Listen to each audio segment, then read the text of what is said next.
I like the nook in Derek's house. The little cutaway. Oh, hello. I didn't see you there. Welcome to Genuine Wrestleboys, a podcast of four friends made better friends through the love of professional wrestling. I'm Derek. I'm aroused. And Matt. I'm Zach. Hello. Hello. And we're a podcast beautiful. On the Eavesdrop Podcast Network. I didn't hear a word you guys said. I said hello. It was just praise. It was nothing but praise. Yeah, nothing weird. Yeah, if Zach said something, it was probably shitty. It was praise worship music. Oh, okay. That makes sense. I just sang some David Crowder lyrics, that's all. Okay. Yeah. This is a wrestling podcast. We're on the Eavesdrop Podcast Network. Check out the other shows. They're cool. Yep. Ease-drop.com, jizz.biz if you're nasty. Jizzbiz. There's so many wonderful shows, so much wonderful content for you to consume auditorily. Yeah. If you start naming them, so I'm like, wait, is this a new one now? If you see that beautiful shirt Matt is wearing, don't buy it. Support indie wrestling. Support your friends who are going through hard times. Support local businesses. Your friends at the yearn for the they're probably yearn fine, for honestly. the day that you can once again go on and frivolously spend money on this shirt from Derek's trunk. But until then, contribute as much as you can to the greater good of society, even if that just means staying in your fucking house. I know we're getting tired of it, but you stay. You just do it. You be like a good boy, a good dog, and stay. And just fucking don't leave. Yeah. Also, go to bit.ly/suckyourown and Get educate yourself. A fucking book. Yeah, it's free. Educate yourselves. Prepare for the oncoming class war by listening to books about territories in wrestling. Territories, Tim Hornbaker. You can apply it to life if you dig deep. Listen to Doomsday Preppers for Dummies on the Eavesdrop Podcast Network. Listen to, I don't know. Did Alex Jones narrate a book? That'd be funny. Don't support Alex Jones. Don't support him. Pirate that. But you know what? It's taking money out of Jeff Bezos' pocket. It's true.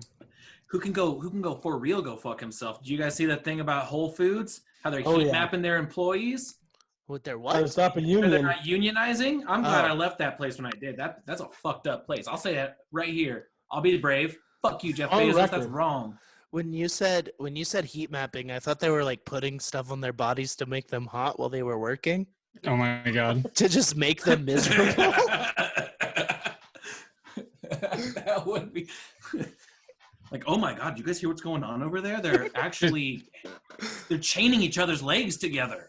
Just slap a hot piece of pizza right on them. They do not. Across the face. The pizza only goes in people's mouths or the garbage if it's not sold. It goes in the garbage. Well, once it goes in the garbage, it better not go in any one of our mouths. Yeah. Fuck that job. Yeah, fuck Whole Foods. And fuck you, Jeff Bezos. Take money out of Jeff Bezos' pocket. Yeah. And educate yourself. Don't buy from... just entertain yourself. Yeah. Or they have an erotic section. Get yourself all hardened up. Get yourself rocked up and in these hard times. Shake hands with Ben Franklin. May I offer you some pornography in these hard times? Go to bit.ly/suckyourown. Sometimes you gotta shake hands with Ben Franklin. Yeah. Let's get started. Do you want to start off? Which bummer do you want to start off with today? Dude, for real. We got to talk about the releases. That's got to be all right. At the top. Let me get those pulled up. It's funny because it happened like the news came out like the day after we recorded the last one, so it feels like it's old news, but I don't know. I guess it's still been kind of ongoing. It was 6 days ago. Yeah. And it feels like it was a month ago. Yeah. Real. It's insane, and it just shows how shitty of a company WWE is. They're still on track. Some essential employees aren't essential enough. Yeah, they're still on track to make $1 billion this year, even without WrestleMania. So Jesus Christ, it's very hard to be a fan sometimes, but you gotta you just gotta I don't even fucking know. I just watch NXT and pretend it's my own little bubble. You support the people that you enjoy, and not necessarily exactly. The brand itself. I mean, with this news of these releases and the no notice on it, it sucks, but no one can pretend I never knew WWE was such a shitty company. It's this isn't the straw that breaks the back. Or if it is, more power to you to stop watching. Yeah. But a lot of people are being this was a business decision, and it's not. It's just I don't know what it is. I mean, it is a business decision. Well, yeah, it's a heartless business decision. I mean, none of these people can get work right now. Gallows and Anderson already seem to have. Oh yeah, but EC3, dude. It's strange because it's independent wrestling isn't happening. So half of these people who might get one paycheck for doing a big show can't do that. But apparently they got paid to leave, and maybe half of this was voluntary. I don't know. I don't know, man. It's hard to know without knowing. Yeah, we should go down the list. We should say what happened. I mean, in case somebody for some reason hadn't heard. So WWE released a bunch of people. They furloughed producers, which means they get their jobs back when this is all over. But they released a ton of talent. We'll start with her on SmackDown. Kurt Angle. That's Drake. cool. Yeah, we'll discuss as we go. Go. That's an odd one, just because I feel like he hasn't been there for that long as a producer. Yeah, but again, he's a producer, so he's just gonna be furloughed right now. Yeah. Well, he was probably making a pretty paycheck too. That they had to cut where they had to cut. I don't know, but I thought that was weird too. I was like, Angle, Jesus. But Drake Maverick, who had some heartbreaking stuff to say. That's and he's still going to be a part of their tournament. That feels like a slap in the face a little bit. I mean, I feel like Triple H was like, okay, cool, I want to use this kid and give him some shine. He does everything that we want him to. He loves his company. He's a great spokesperson. WWE was a part of his wedding. Yeah. Yeah. He had a 24. Oh, sorry. Yeah, and it's just I think, like I said, Triple H was probably just as dumbfounded as everybody when he found out that he was released. I bet. Because it was the same with Sarah Logan. They did a straight up 24 on her and the dude from Viking Raiders' wedding. She's mentioned on Raw 5 times this week. This week? That's weird. I know. Oh my God. But yeah, Drake Maverick is just, it's strange because he's in that tournament. I don't know. Kurt Hawkins. He's got That's got to be Heath Slater. Expected. Yeah. Carl Anderson and Drew Hankinson. Luke Gallows' real name is wild. I did not know that. Yeah, Drew Hankinson and Chad Allegra got let go. Yeah. That just means The Undertaker murdered them for real. Yeah, that's literally it's also if you think about this, they were in a main event of WrestleMania and then let go weeks later. Yeah. It's wild, but honestly it's kind of cool. For a story. It's not cool. It sucks. But if they wanted they'll be okay. Yeah, they're going to get paychecks anywhere. Maybe not as good. I think they were saving a lot of money. They were each making $750 a year. Yeah. And because they declined $500,000 a year, and then they came back at him at the last hour with $750, and they're well, okay, we'll do it for that. It'll be interesting. They're gonna go back to Japan and shit. Yeah, we're gone. Yeah, it'll be interesting to see what AJ does after this without the club, but he'll be fine. He's AJ Styles. Yeah. Man, I saw a clip of him talking about how he feels a little guilty. That he didn't do more to get his buddies over in that position, kind of a thing, which is such a weird thing to. I don't know. It's just it's so weird because not only just the people who got let go, but it's also like, oh, they're these like the other roster just becomes your family. You see them more than you see your own family on a lot of occasions. So it's like all the people too that are just like, oh no, like my buddy's gone, or like what could I have done to maybe help get them in a more prominent role? I think all around it's just a total mind fuck to like the whole roster. I don't know. I have thoughts on it, but let's keep going down the list. Heath Slater. He's got kids and he needs this job. Got kids, dude. That was his one shirt. Yeah. Yeah, it's a great shirt though. His first indie shirt is great. The I got fired looks exactly the same as the I got kids shirt. Yeah. Nice. That is funny. It also makes sense. I mean, he was always been kind of expendable.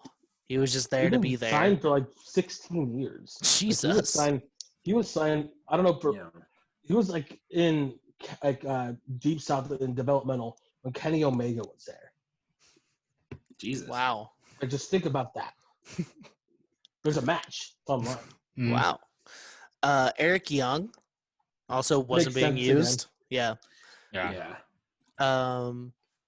Rowan? This one fucking pisses me off. Not because I'm a big Rowan head. Because they wasted so much time with him. We wasted so much time with the fucking spider. We'll never see that spider again. Well, it already got smushed, right? Who smushed it? Drew. It was already dead. No, but I'm so mad that like we wasted so much time like with the push of Eric Rowan. And like they're just like, yeah, fuck the vintner. Like I agree, but then why the fuck you put him on my TV for 6 months? It just totally goes to show that they also had no obviously no long-term booking plan or anything where it's just like they were trying stuff with people and then it's just like, no, actually, I'm sorry, you actually got to get the fuck out of here now. I told this to Brady, and we're talking about Rowan and like his whole last gimmick with the spider. Mm-hmm. It's like I feel they literally had 3 dartboards, one with names. And it's like, boom, okay, we got Rowan. Next thing, he's carrying something. What is it? Boom. All right, it's a cage. What does that cage have in it? Big spider. All right, he's in. Yeah, it's like that. It's like that episode of South Park where the manatees are creating Family Guy scripts. God, I love that random South Park humor. That episode was actually really good. They killed Kenny. You bastards! I'm going. Screw you guys. You remember when Golgo is always carrying around an Eric Cartman? I mean, I don't remember, but I have seen. Yes.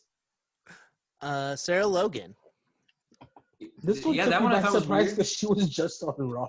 Mm-hmm. Well, and then they had this week on Raw, Shayna Baszler being like, "Oh, I didn't break the rules. I just broke her arm," and it's just like, no, we might not. Right, dropped her name like 12 times too. So it's just like it's strange. Yeah, Mike Chioda.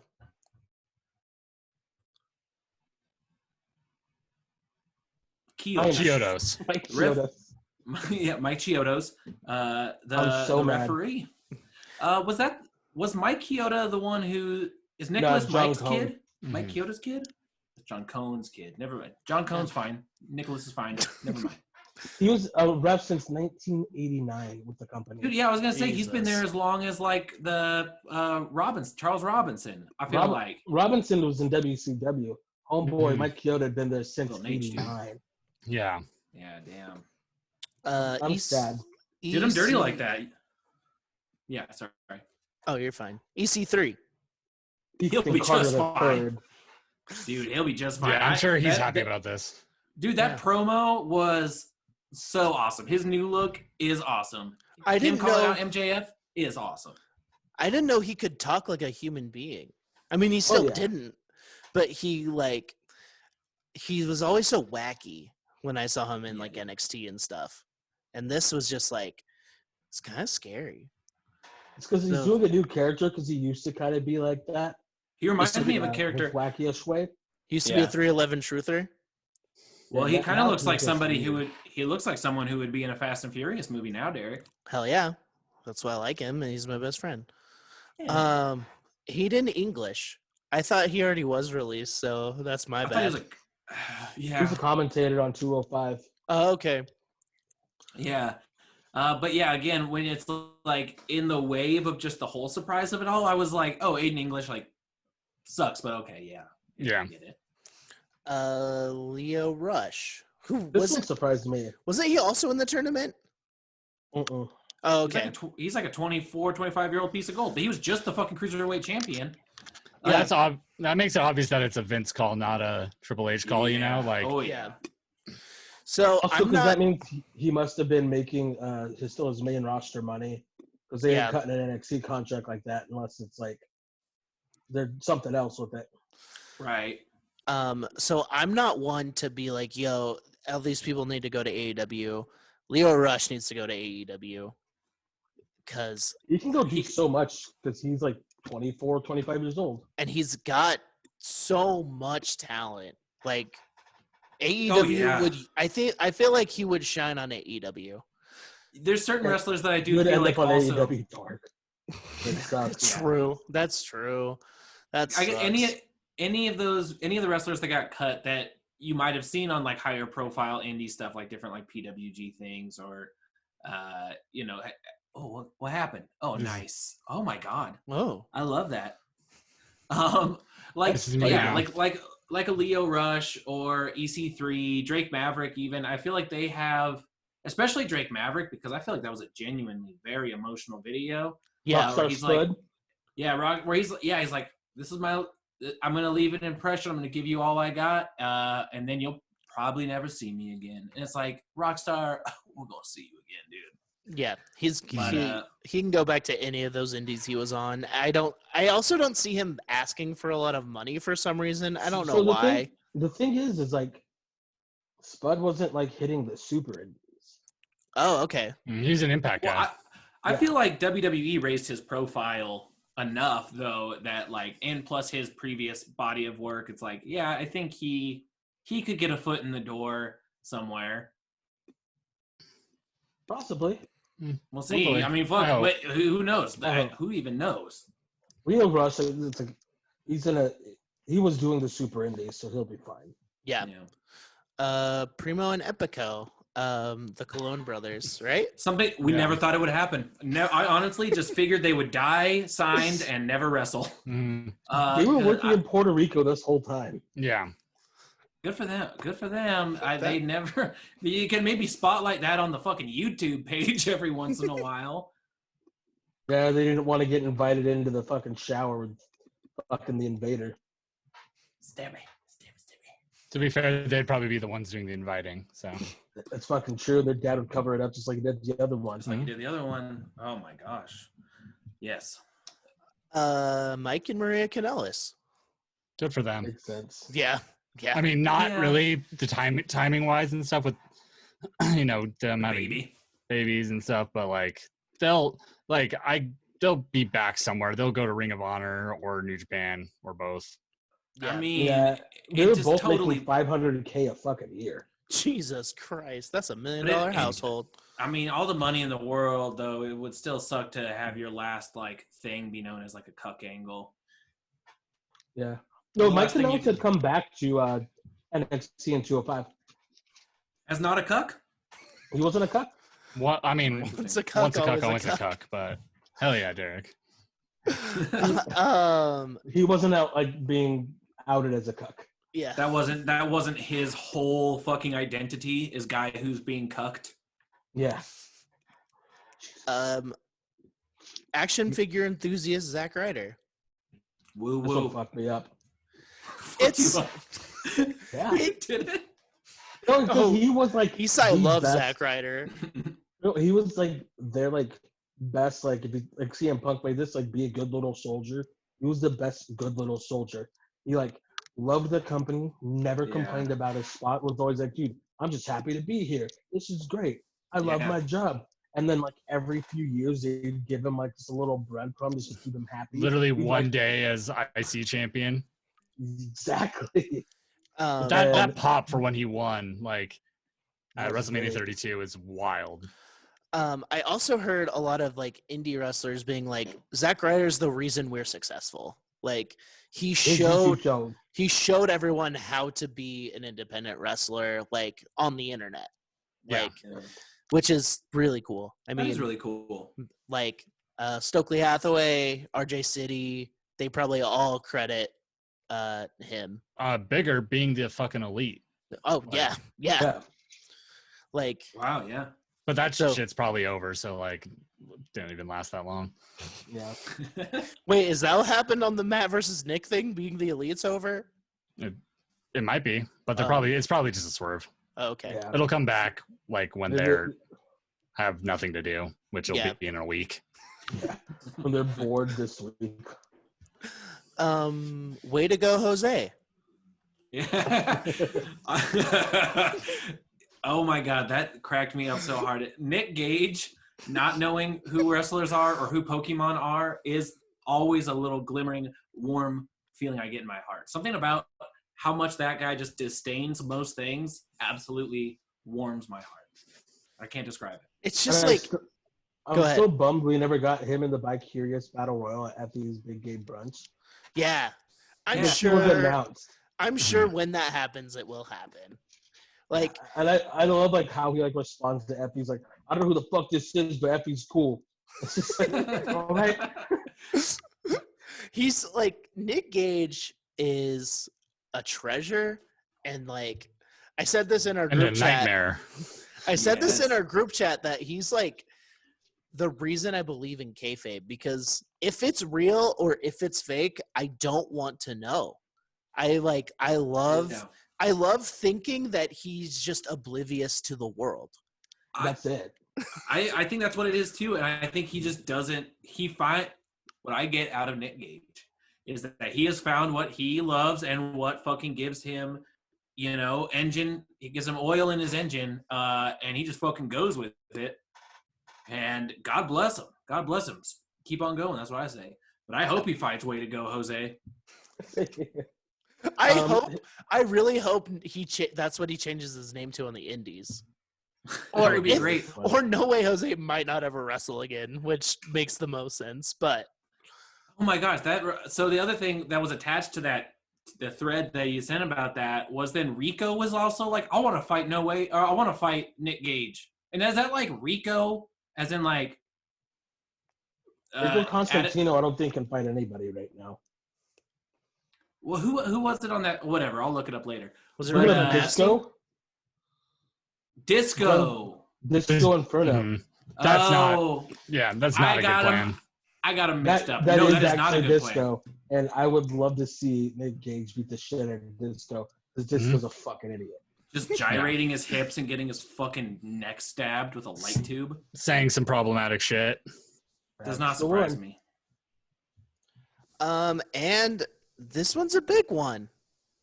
Rusev finally got what he's been fake complaining about on the internet forever. I think he wasn't going to re-sign anyway, so yeah, he was on his way out.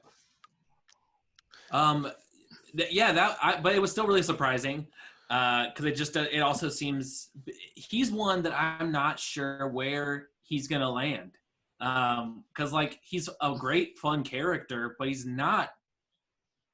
I don't know. He's a good wrestler. Like he's a very good wrestler especially for a guy his size. Like he moves really well and stuff, but he's not, he's nothing special. He's nothing that special. He can get stuff. He can get stuff over. I mean, like that's the thing. Like he understands. I think good hand. He understands how to interact with the crowd. He's a good sports entertainer. Yeah, but is it gonna translate to good wrestler? I don't know. Probably it's like I think in ring, he would be incredible in Ring of Honor because they have a kind of a boring style. That's where I can see him. Yeah. Like character-wise, that would be the worst place for him to go because there's no way like that he would be able to fully latch onto that stuff. AEW is where he is best for his character work, but I don't really even want more people going there all that much right now because AEW Dark, like that's where they'll end up, Yeah. And I would like to see Rusev in the never open weight division in New Japan. That'd be sick. My God, that would be fun. I think like him versus Goto would be good. Mm-hmm. And it's funny because they're like opposites. Like one of them doesn't have like good charisma, one of them's good character. But Goto's actually a pretty good worker. Where Rusev he's good, but he's not like super good. He's Goto for WWE. He's WWE's go-to. Like different levels, like just work style, Yeah. I mean, I'd like to see Rusev also just do the indie thing for a while, and just see him have fun. Yeah, maybe hone that in-ring little. See where he could fit in that world. Show up in like a Janela clusterfuck. And honestly, but like bumping other independent promotions too, like, because like people who see the name Rusev will go see him. I feel like. I mean, he's not going to be able to go. Is he going to be able to go by? No, it'll be Alec. Yeah, Miroslav. Alexander R. They'll just know. Alex from Alex Day.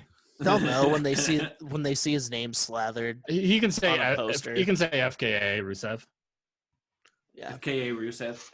Also, Sasha Banks posted a cryptic tweet that just said, "Thank you, Vince."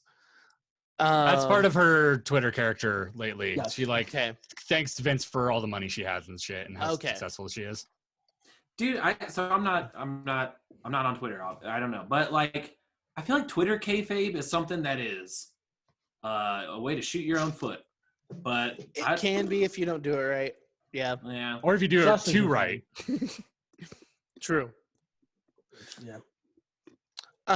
Here's some producers, coaches, and other employees furloughed or laid off. Stop me, and we'll talk about them in depth. Billy Kidman. Still the weirdest theme song. Dude, creepy. Dark, creepy, sexual misconduct-y type of theme song on Billy Kidman. I mean, he didn't write it, but Also the sloppiest shooter. Hey man, that guy's got a good shooting star press. I don't give a fuck. It always went to the side. Mm-hmm. That's weird. It was like Vader's moonsault, but just shooting star press. That's a great way to put it. So actually, and just you remember, so I was telling you guys before we started that I've just been going through from WrestleMania 20. I'm gonna watch every pay-per-view over to WrestleMania 21.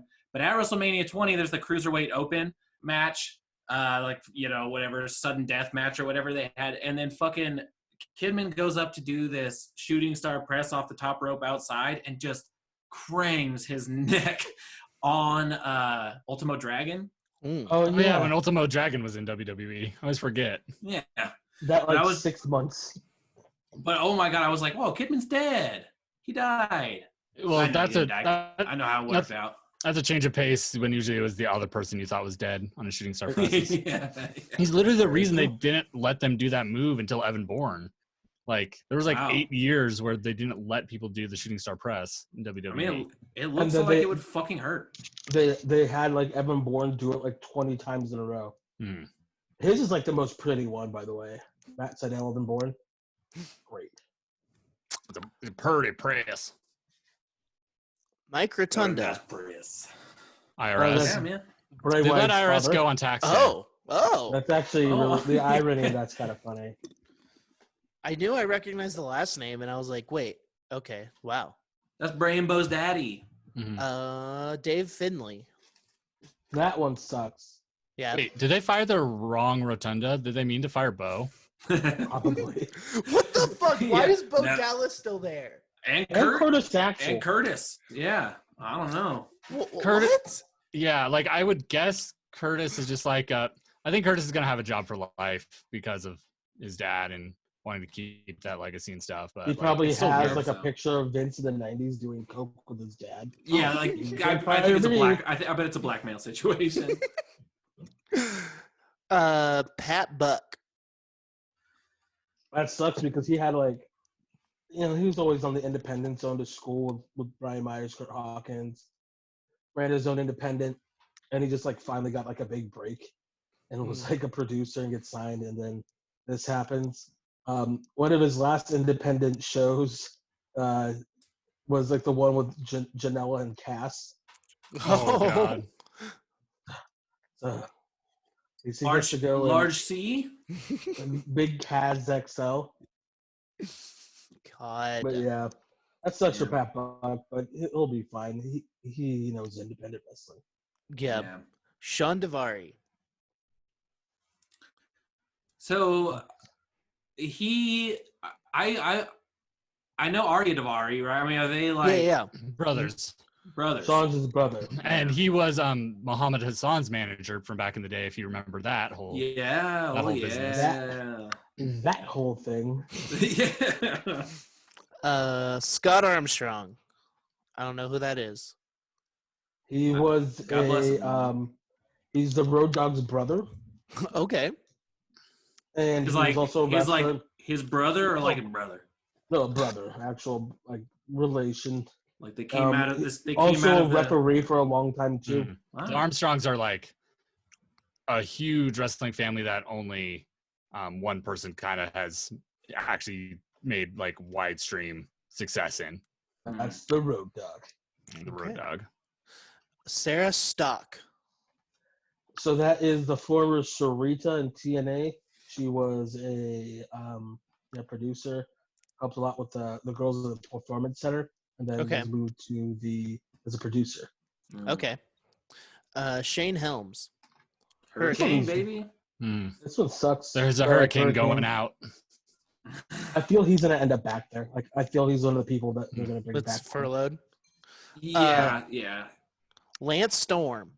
That sucks so bad. He just closed his fucking school. And his school was an asset to the wrestling industry, especially for women's wrestling. It gets name checked all the time from like great wrestlers. Yeah, that really Dash with the sucks. former Emma, Taya Valkyrie, yeah.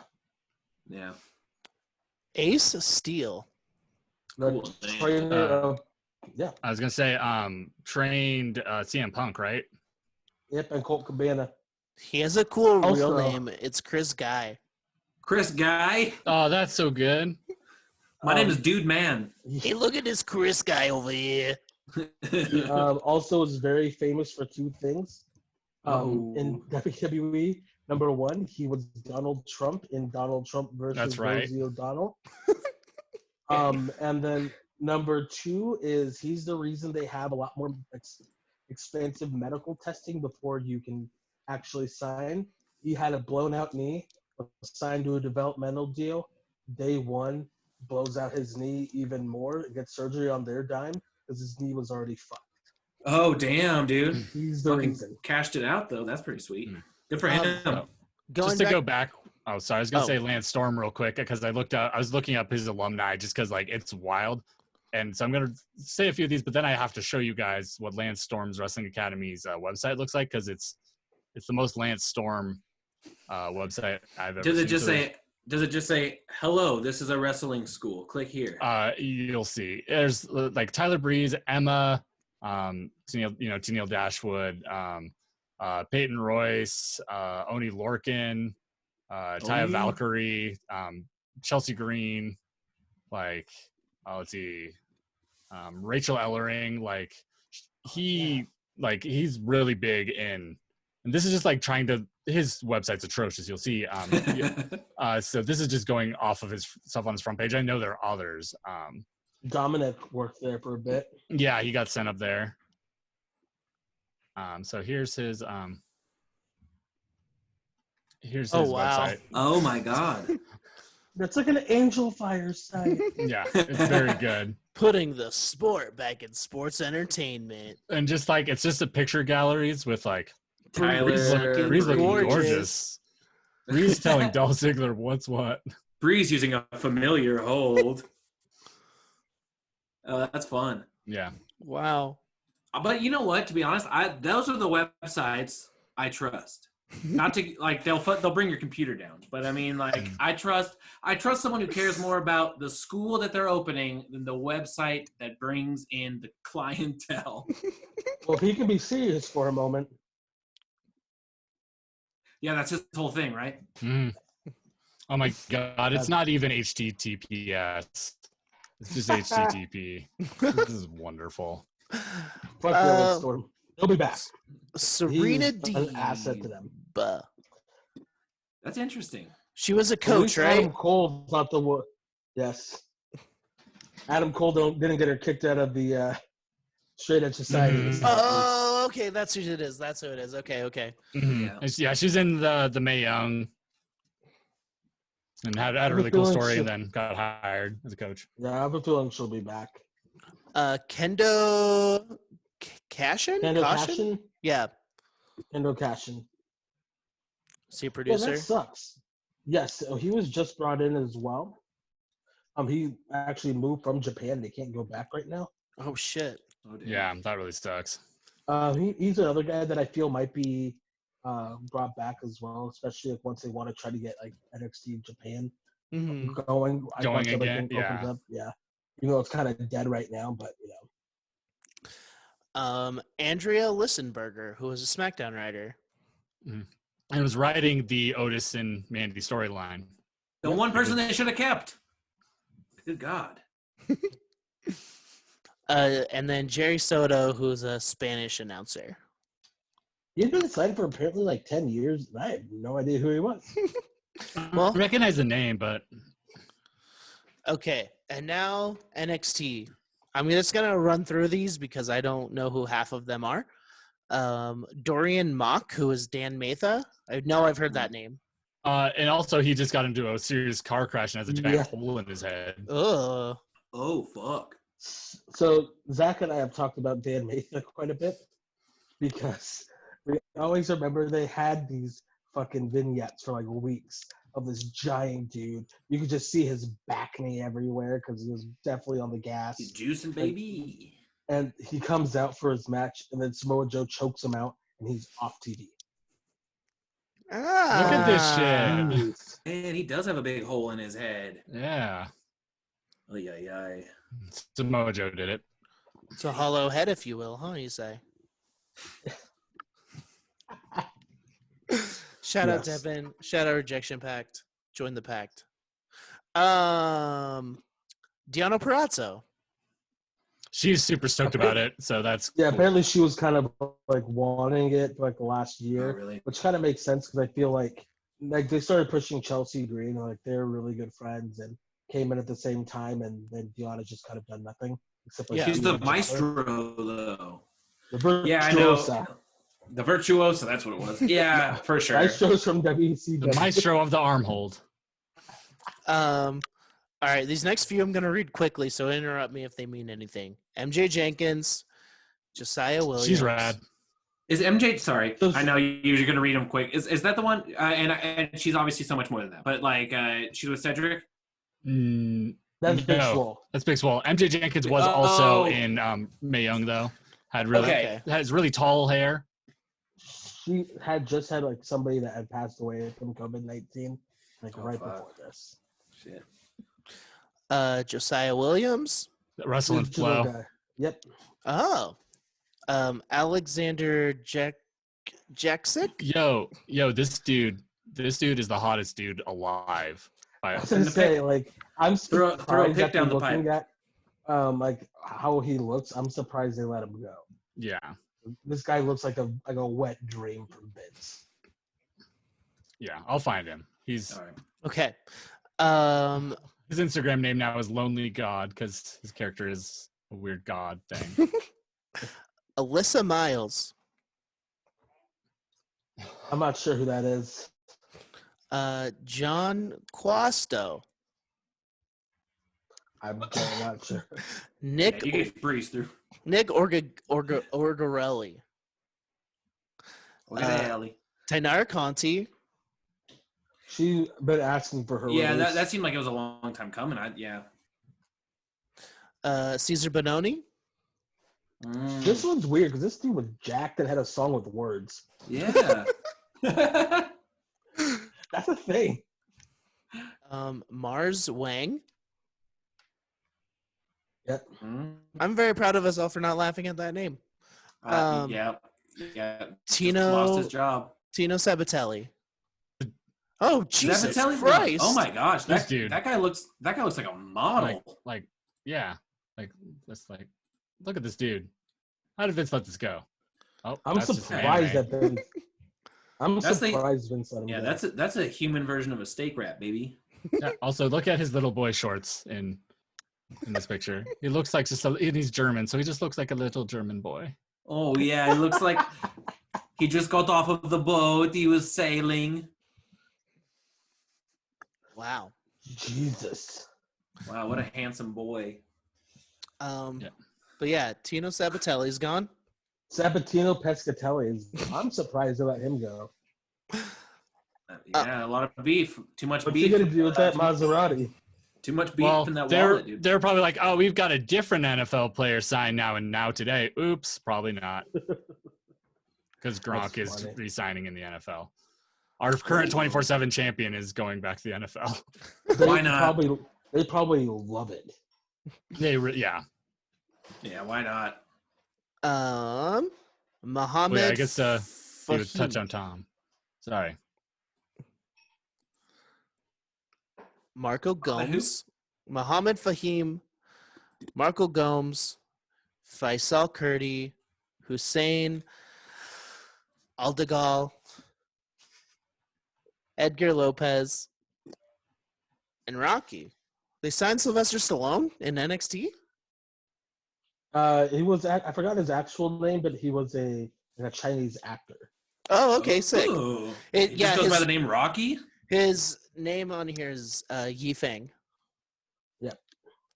And then the big one, the big boy, Cassius Ohno.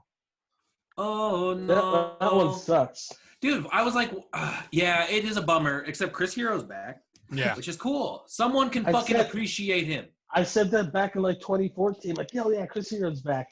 And like he went pretty good for the Indies, but then like you could tell that like training and stuff's gonna be a lot more what he's gonna want to do because he's in his 40s now. He's not gonna be able to get into the shape that he was in when he got let go before. Totally. Yeah. Yeah, I mean he's wrestling a whole different. I mean he's still a fucking knockout artist. It is such a bummer because you would have liked to see him show up in like a Royal Rumble. He deserves that.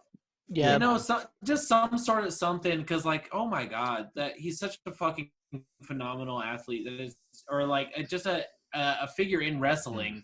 That it's just like, man, this guy really never quite got what he deserved. And everything he did was great. Like, he was great at doing everything. Even I haven't been following in NXT UK, but I heard he's been doing great stuff over there. But it's just like, yeah, it really bums you out to that he was the one that I was just like, man, poor guy. Yeah. Yeah. Selfishly, I want to see him end up somewhere that fucking appreciates his talent. I don't think he's going to be anywhere long term just because like his age and he obviously wants to train and stuff.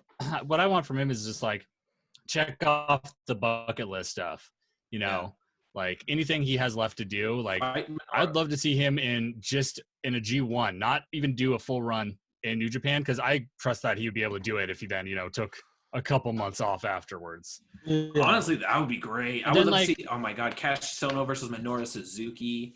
Oh my god, versus Ishii. Oh my god, I want it. And then like also, you know, the thing is, you know, Triple H obviously loves him. Like, look at how he used Cassius Ohno. Like, he sent him all over the world to like train people and like get people over. And like, he was the ambassador for Matt Riddle coming into NXT. Yeah, like, you know that he like Triple H, I think probably like just loves Chris Hero. And the thing with that is that like he could still have a surprise Royal Rumble showing or something like that as a token of appreciation in the future. We haven't been getting those kind of weird surprises as much anymore, you know, like because the roster's so full, but now it's not as full.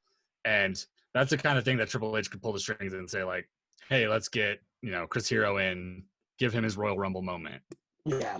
I would love that. I mean, he deserves it 100%. Yeah. And that's all for this list. We didn't talk about it. Maybe we didn't talk about it last week, or we did, but the Revival, they're gone. Oh yeah. They were gone before all this, right? Yeah, a little bit. Like they were like they almost felt like they were the crack in the dam that then ended up fucking breaking and everyone fucking fell out. But like no, it's even funnier than that. So if you think about this, Scott Dawson was probably about a week or two away from his contract being done. Yeah. And Cash Wheeler. And then Dash Wilder had a few months.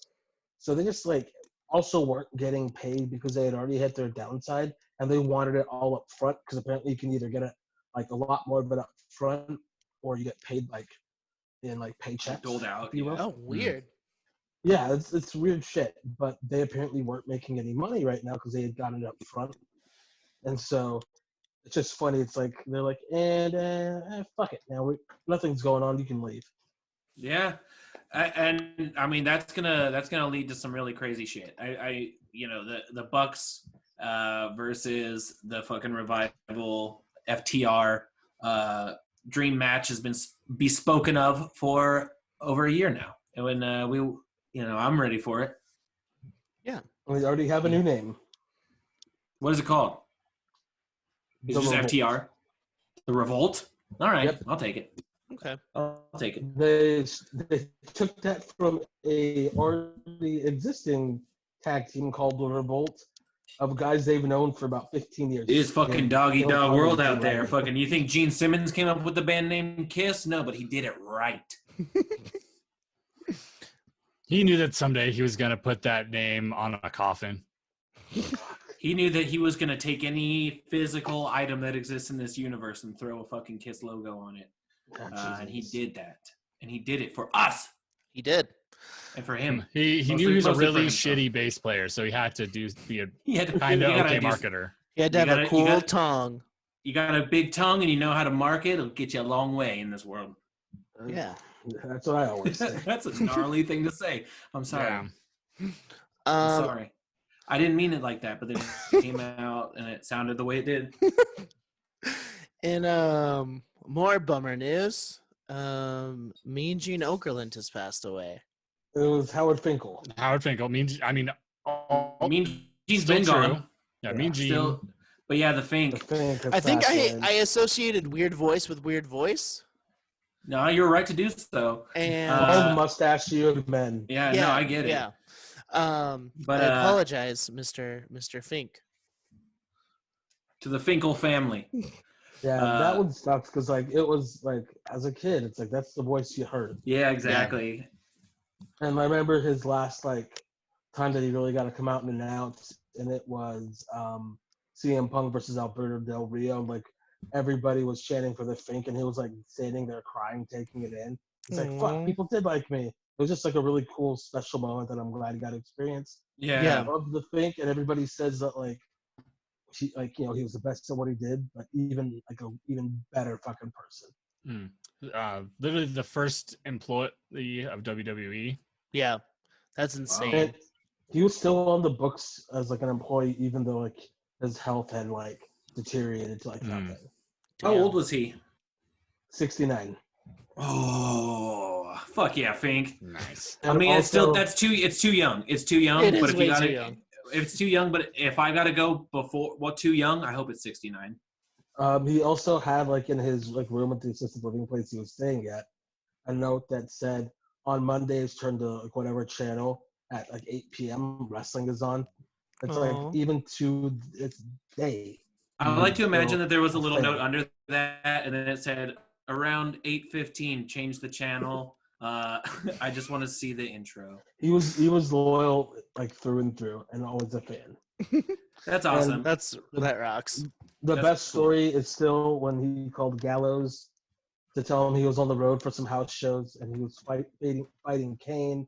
He gave him all his travel information and everything, and then he was just all right, Drew, and remember, watch out for the choke slam, and then fucking hung up. It's so sick.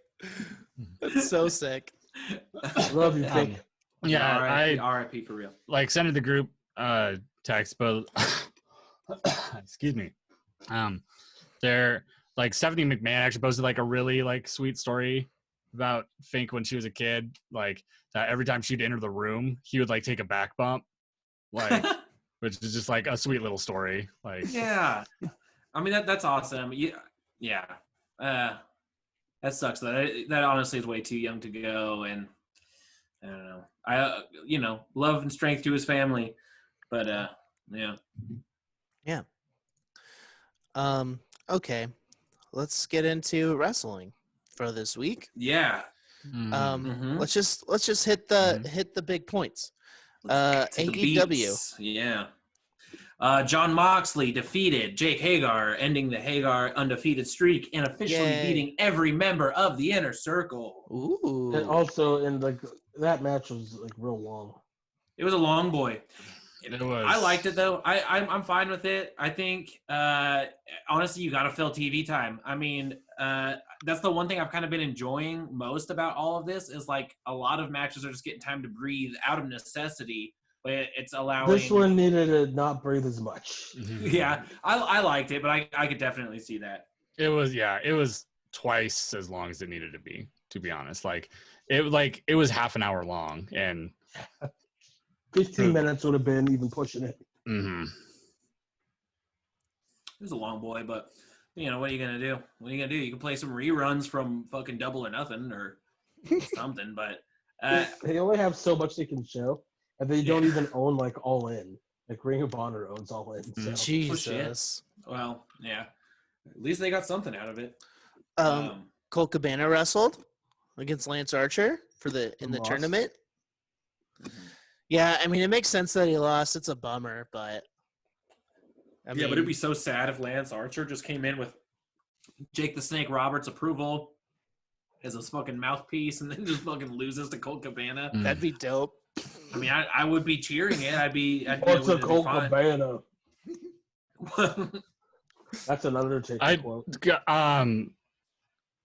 Jake the Snake's promo was just like I loved listening to him talk. Just like I've been following Colt Cabana for years, and he's a good wrestler. I talked to him on his podcast once, probably. Yes. I've made some mistakes in my time, boys. Yep, dude. That's the thing. He's the second. That's a really good Jake the Snake. I've been watching season 1 of Dark Side of the Ring all week. So I've got. The second he starts talking about his troubled past is the second that I'm fucking hooked in, and he does it all the time. The second he talks about his troubled past, I just think of fucking Beyond the Mat, where he's just like all fucked up on like meth or heroin, and he's just like looking at his jacket. He's like, "The fuck is this? Is this chocolate? I don't remember eating chocolate. Where did we have chocolate?" And it happens for like 2 minutes, and it's like really funny to me, even though it shouldn't be, because it's a man like killing himself. Yeah, but it's funny now knowing that he has come out the other side. Thank you, Diamond Dallas Page. So this one time, I was doing blow with Gino Hernandez. Yeah. What are you gonna do back then though?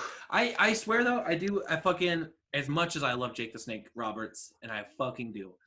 Man, that guy was not cool to fucking snakes. I don't even like snakes, but it's hard to. I can't go back and watch going back and watching some of this shit with fucking little young ass Rene Dupree.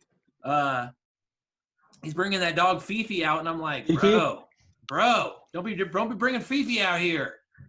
What about when Earthquake like swished the snake? Snake burgers, dude.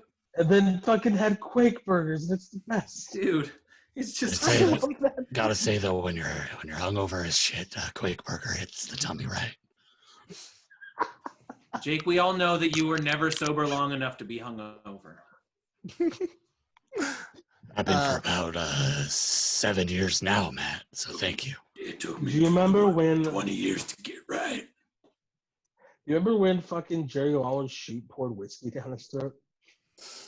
Jesus. No. Fuck. Britt Baker versus Cassandra Golden. Yeah, watch it. Yeah. I mean, it was good. I mean, Britt was good. I think she needed a win coming off of that match with Sheeta, but it was a good way to showcase her in-ring ability as well as she's flourishing in her character work. I'm excited for her in that way. Even though we should have been, I feel like if she had this in her and this is what they were going to go for. It took a long time to get there, especially her being kind of the first, AEW signed. Britt Baker was like the first sort of like AEW signing that really caught headlines. So that is the one thing that I keep getting hung up on with Britt Baker right now, where I'm like, this is awesome, but it almost feels a little too late at the moment. But it's not like they have a bunch of other shit that they're really building up at the moment. But it's just I don't know. I'm optimistic where it's going for Britt, but I think I'm just hesitant. She'll be fine. She's like she's getting her heel character down, and she was like, and her character work's fucking great. She was at the upfronts and shit like that. They want her to be a face for the company. Yeah, fine with me. And she was also very concerned. She's a dentist. Do you want to talk about Sammy Guevara versus Shug D? No. Shug D, dude. Shout out to Sugar Dunkerton, though. Sammy Guevara won with Feast Your Eyes. Yeah. Is that his name of his move? Is he making fun of Dijon? No, it's just like it's the same move. It's a cool move. He calls it something else. I don't remember what. Chuck Taylor versus Kip Sabian. They censored Chuck Taylor saying shit.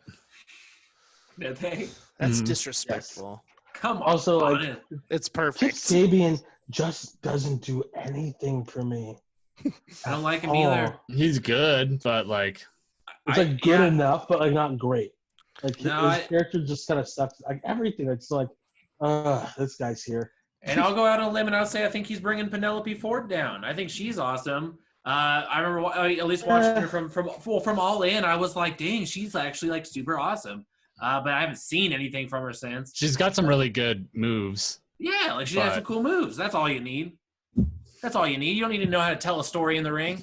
You just need to know how to get. You don't even need to know how to get from A to B. But once you get to A or to B, you do something cool. You got a fucking thumbs up in the M Train book. Toot toot.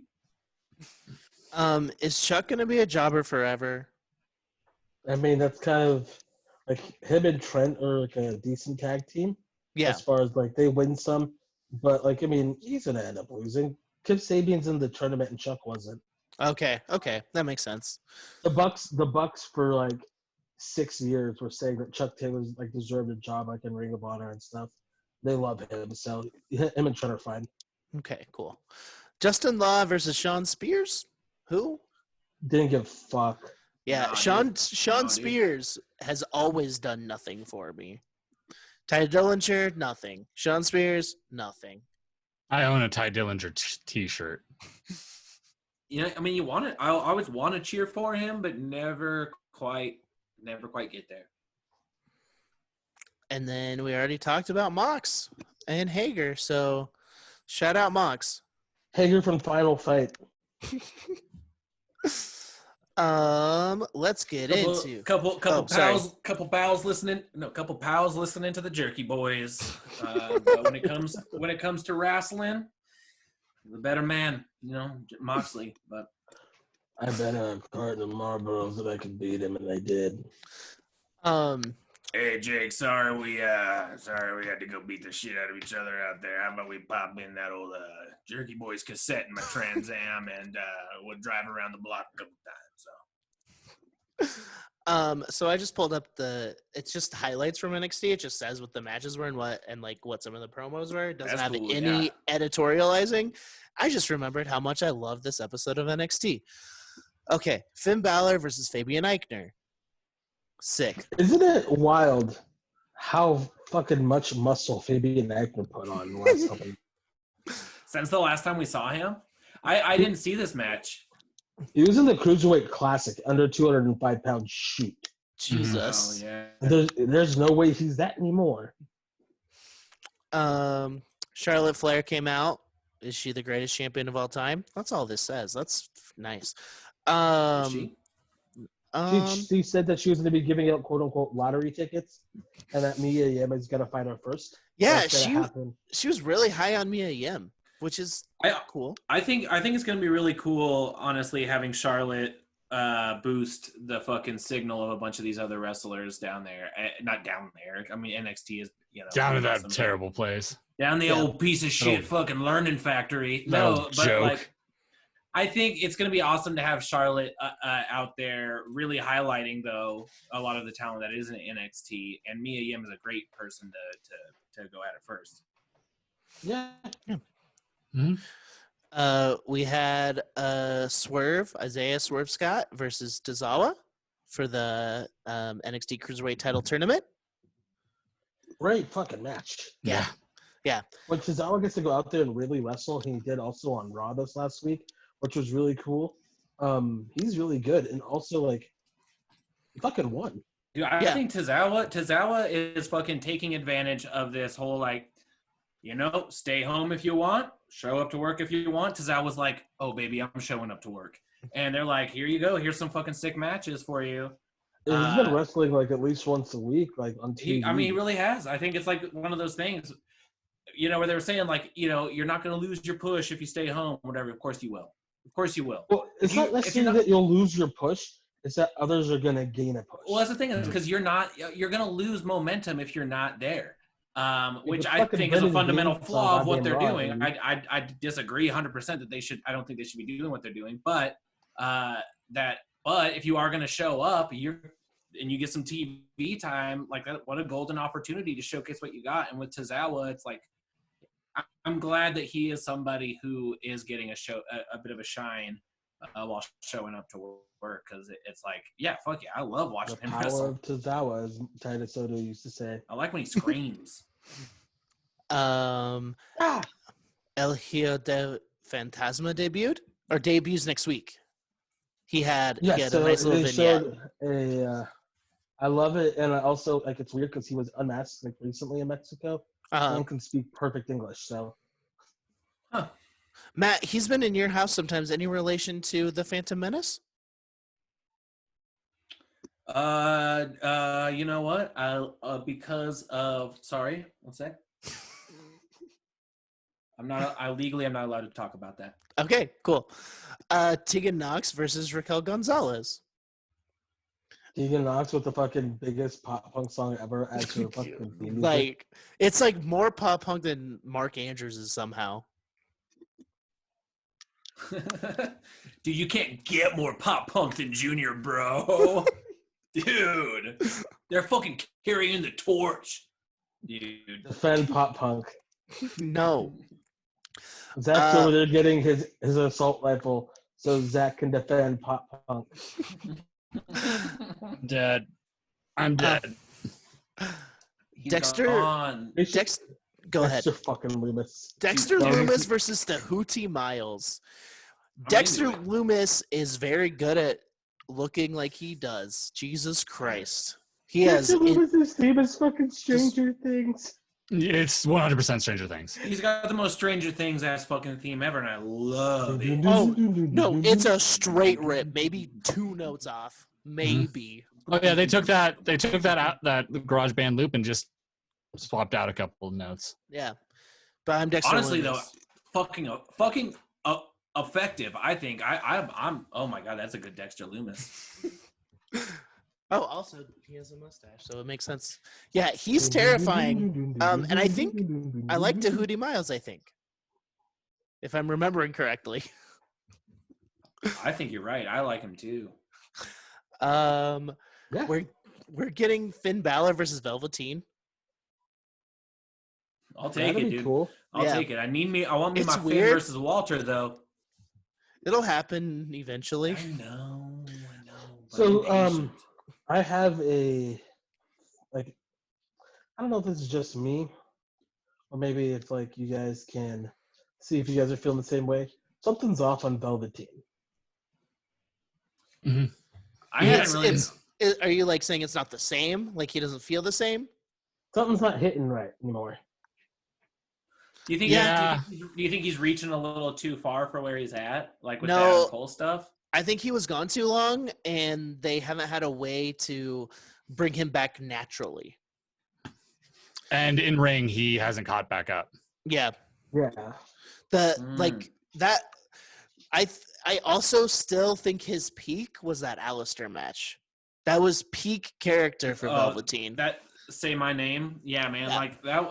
Yeah, it was rad. I mean, that was rad as hell. But yeah, something's just not hitting anymore, or hitting right anymore. Yeah, maybe it's because the crowd's not there. Because the crowd loves him. That could be it. He really does benefit from having an audience. I mean, that's his whole persona is someone who can command a room. But if you don't got a room to command, then it plays a little bit like a scene from a David Lynch movie, which again I like. But it's like it doesn't always hit the same way. Yeah. Yeah. I don't know. Yes, dude. Dexter Loomis. And you can see in this picture, it happens with folks of a paler complexion, but he's got like, I don't know if it's like he's just been sitting out in the sun too long. But that guy looks like he's lived a bit of a life. You know what I mean? He's got his skin looks a little bit fucking leathery. I think he just has like a lot of freckles. Yeah, I think it is a paler complexion kind of thing. I resonate with it, but it's like, I don't know. I think he's a handsome boy. He clearly took his shit from like Dexter. I think serial killer guy. No way. You wouldn't think. And his last name is the last name of the doctor from the fucking Halloween movies. Oh, totally is. Yes, it is. Dr. Loomis. I think he's a handsome boy. I think he's a good looking guy. Y'all remember when he came out with Cody at All In? No. He was part of the Nightmare family or whatever. Oh, weird. I don't remember that at all. That's crazy. He's debuted before, right? Like this isn't his first time showing He was up. in the breakout tournament. Yeah, he was in the breakout. This was just the first time we saw his like true character. He's getting a push. Yeah. So we had an NXT tag team match, the Undisputed Era versus the Broserweights, but one of the Broserweights was nowhere to be found. Hell yeah. So to our benefit, to be completely honest. So Pete Dunne called in a favor. Holy fuck, Tim Thatcher. I'm loving Tim Thatcher, dude. Jesus Christ. Timothy Thatcher is so sick. Did him and Matt Riddle like work together as a tag team ever? I don't think so because Matt Riddle was a part of Catchpoint in Evolve, and Tim Thatcher was always fighting Catchpoint. Because their chemistry seemed really good. But goddamn, if we're talking about boys that are hot, Tim Thatcher, I get it. I've seen so many people on the internet saying his name, and I never even Googled him. And then I just saw that debut. He is so good. Like people were so thirsty for Thatcher up until fairly recently. Thirsty for Thatcher, baby. Because he disappeared. Now he's back. Well, also like he doesn't have social media. Yeah. Up until recently, apparently he's just had a flip phone, and so he looks like he looks like someone who just recently, because of his job, had to get a smartphone. He looks like if David Starr went through a meat grinder and came out hotter. I love that. David Starr, aka Max Barsky. I'm Gabe Sapolsky. Fuck. Those fucking tweets are the best, Zach. I'm glad you know what I'm talking about. I was on Twitter for that meltdown. I read that whole exchange.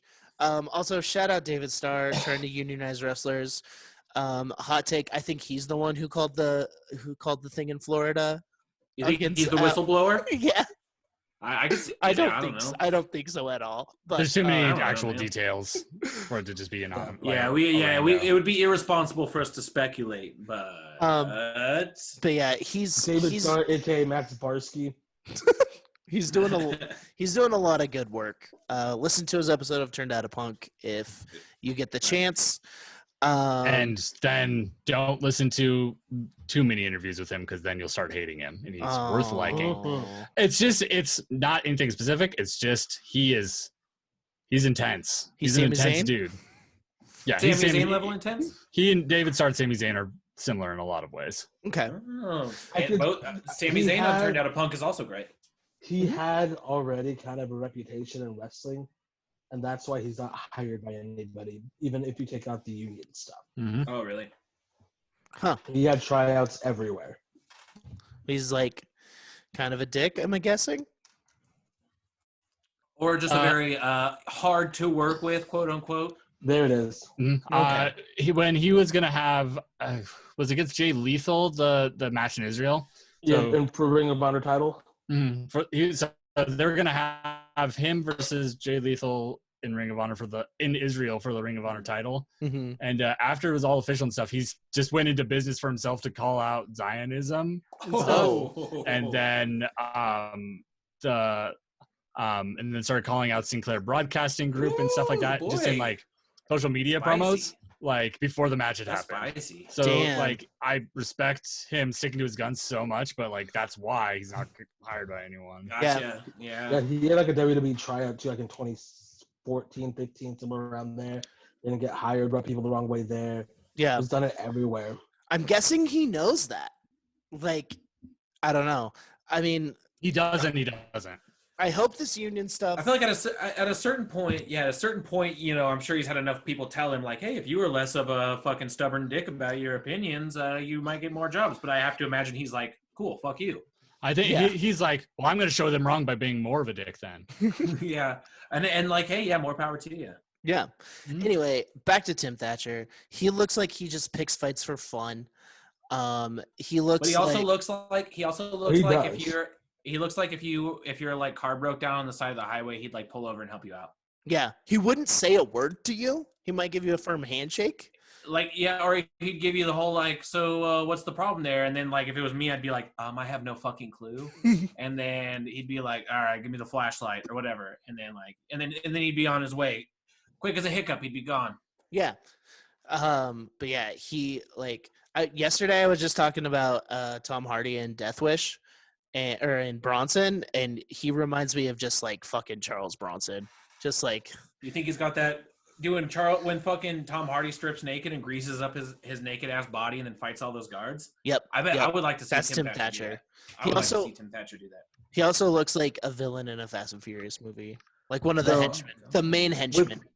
With like Thatcher and Riddle versus like Red Dragon, just like that mix, especially like Thatcher and like Kyle O'Reilly. Oh yeah, wrestling together was just sick. Like just all of them together, it just works out really well. Yeah, and Thatcher has like a different personality, kind of like Pete Dunne.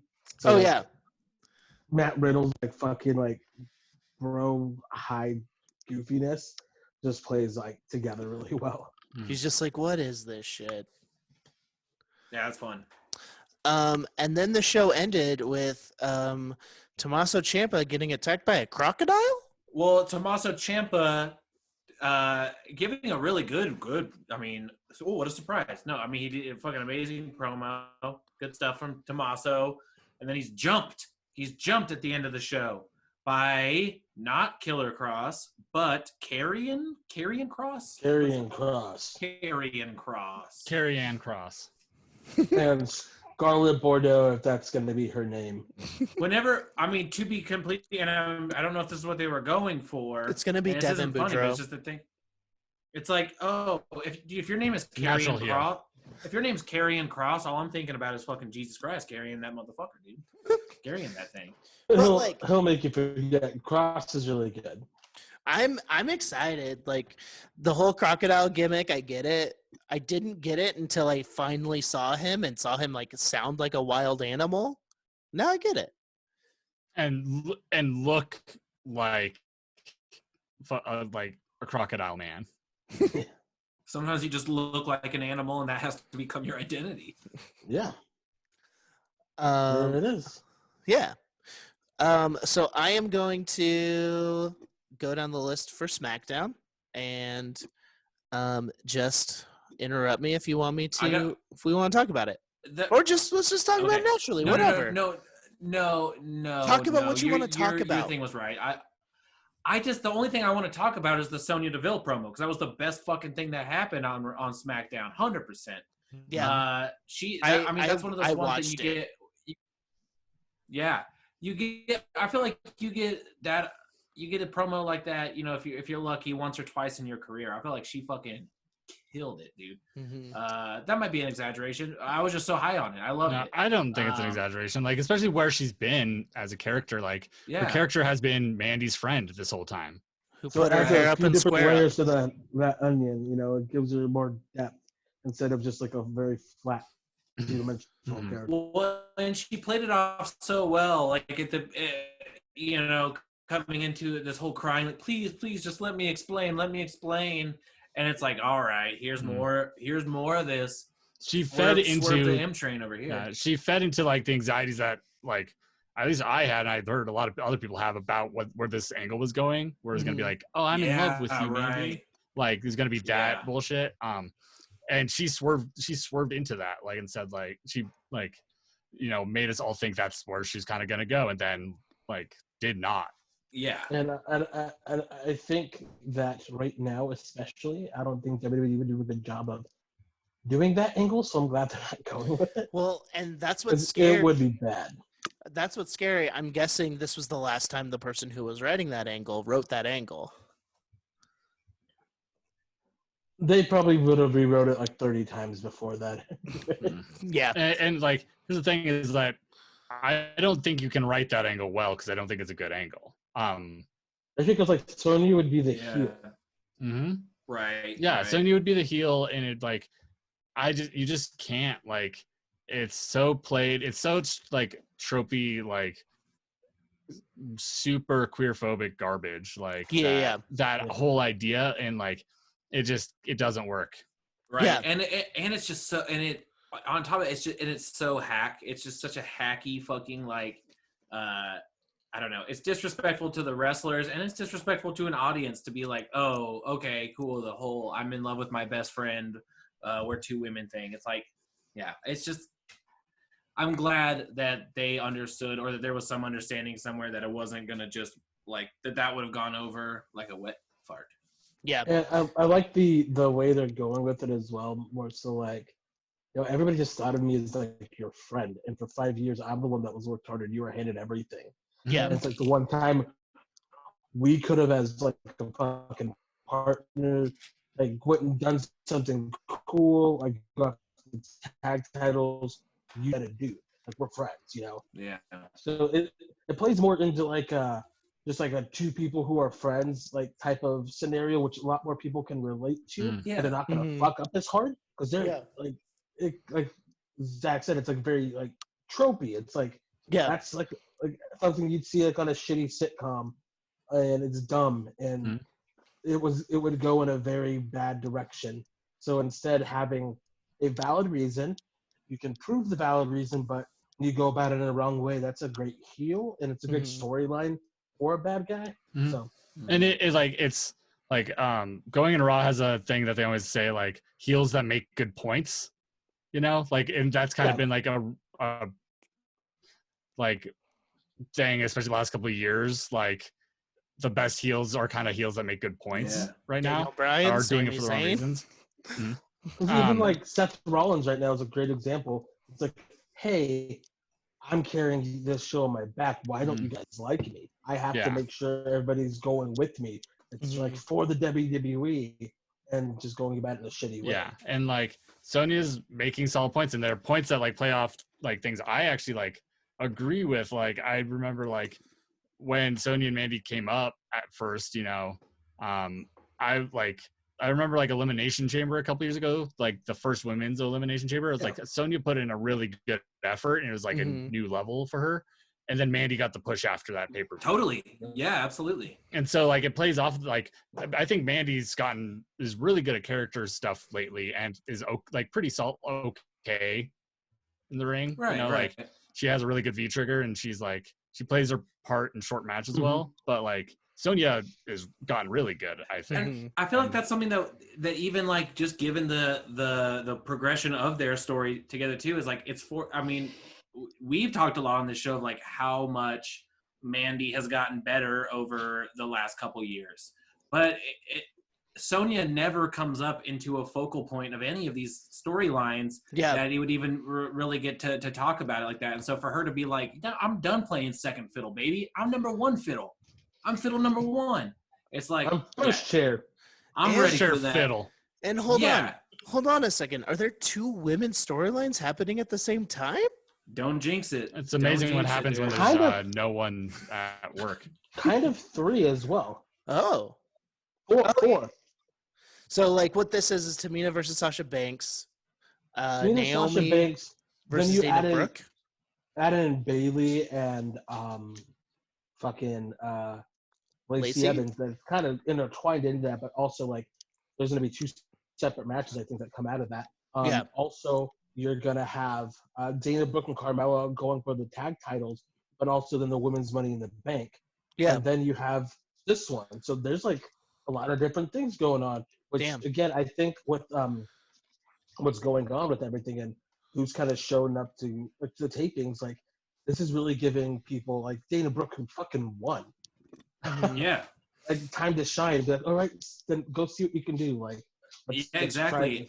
So I mean, it is so funny how it's like it's tried and true that when WWE's feet is to the fire and they can't overthink things and they just have to work with what they have, it ends up being a fucking better product. It happens consistently.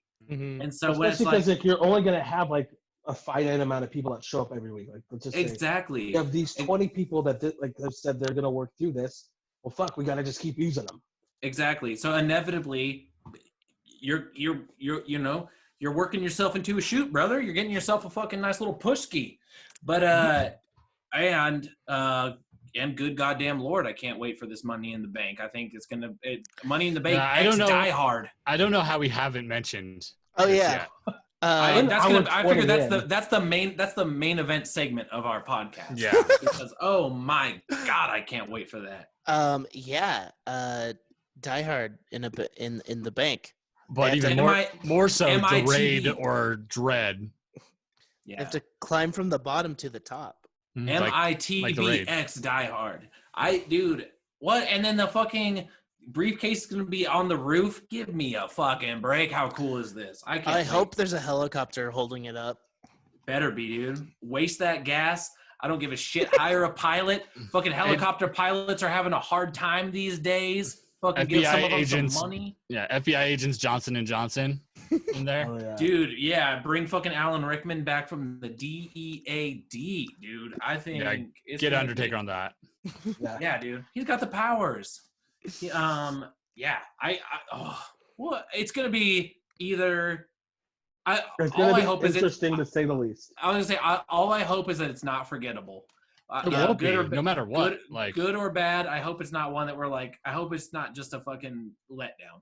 You know? Yeah. I don't know. The only other thing of note on here, well, Daniel Bryan versus Cesaro. That sounds like a sick ass match. Bray Wyatt and Braun Strowman. Bray Wyatt surprised Braun Strowman. They have made a point to say it's Bray Wyatt and not the Fiend.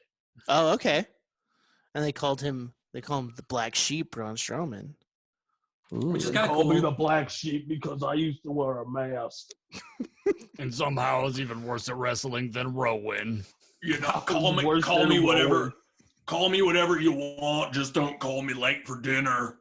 How was he worse than Rowan? That's such a. I mean, because he'd been wrestling for 3 months. That's fair. But like still, the Hitler sucks. How much better he got and how quickly. Like we take Ron for granted a little bit. Like he's still been wrestling for like goddamn right. He's been wrestling for like 5 years.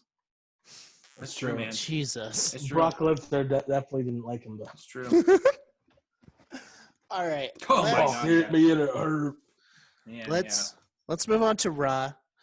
Tell me about Raw. I have it pulled up, but so this week, this was it might as well have been Monday night. Zelina Vega. That sounds sick to me. That's what it was last week as well, and the week before. Fine with me. Her talking shit to Aleister Black. I bet that's great.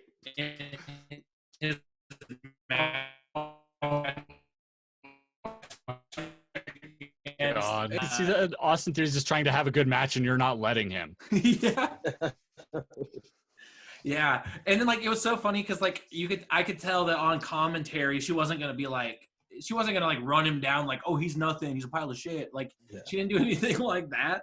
But it was definitely good. He's got a tiny, but no, he doesn't. I've seen those trunks. Dude, yeah, we all know. Like the whole oh yeah, he's supposed to be so scary. Oh, he's so scary. Like that to me just felt like a real genuine oh yeah, this teddy bear who fucking posts about his cats all goddamn day. Listen, Zach, can you please do your Aleister Black impression? I do not know what you're talking about, Isai. This is me. I came out of my room and I got belittled by my wife on television. And I am a scary boy. I'm a scary boy. Aleister, some people would pay a lot of money to get berated by their wives on television. Yeah, like Mike Kanellis. No, yeah. I do enjoy it. It's called kayfabe. Yeah, dude. A little Kate. Yeah. She is my Monica. But what does that mean again? I just know she does. Couldn't tell you. But yeah, that's cool. I'm glad she's getting a chance to shine. Well, and so I is love her Garza, faction. Andrade, and Austin Theory. Yeah, her faction, whole faction, fucking dude. rocks.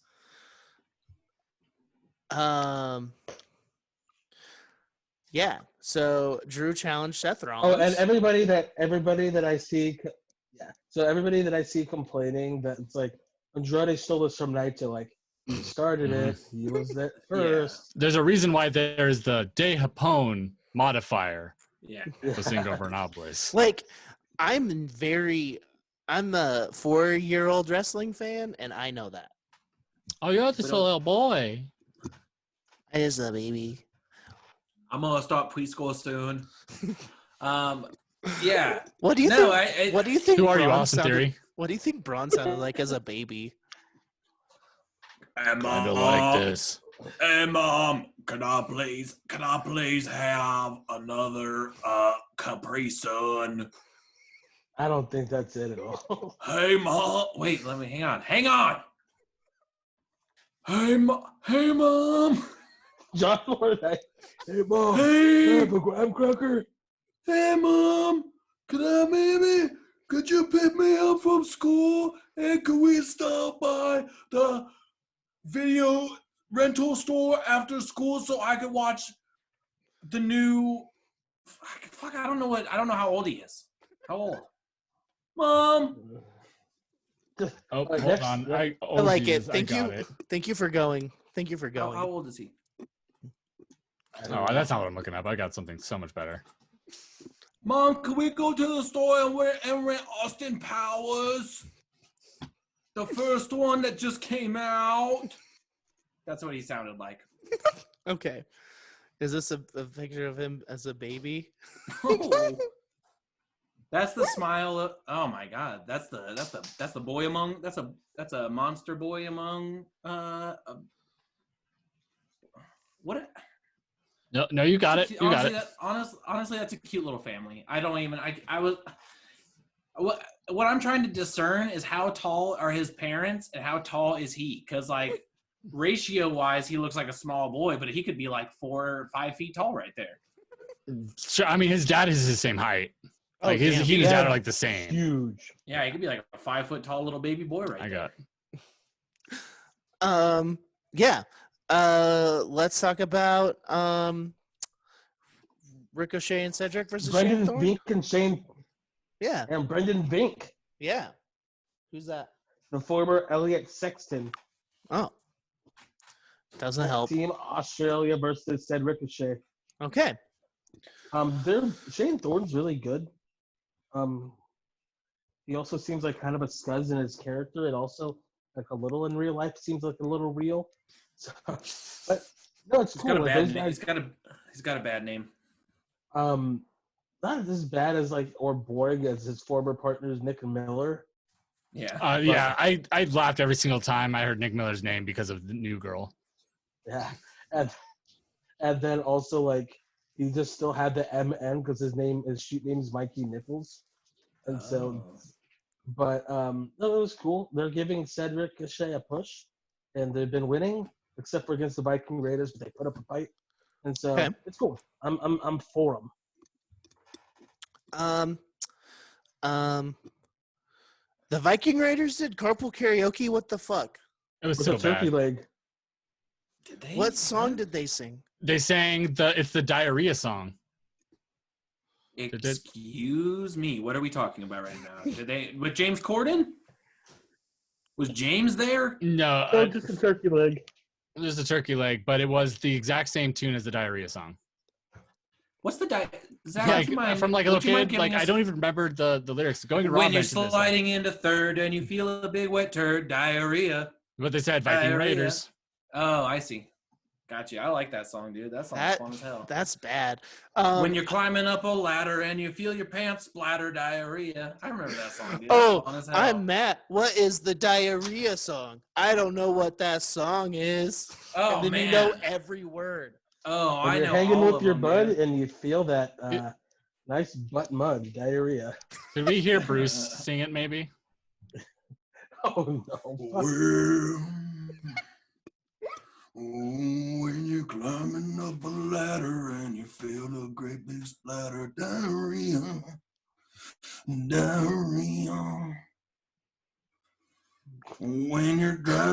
in your car and you got.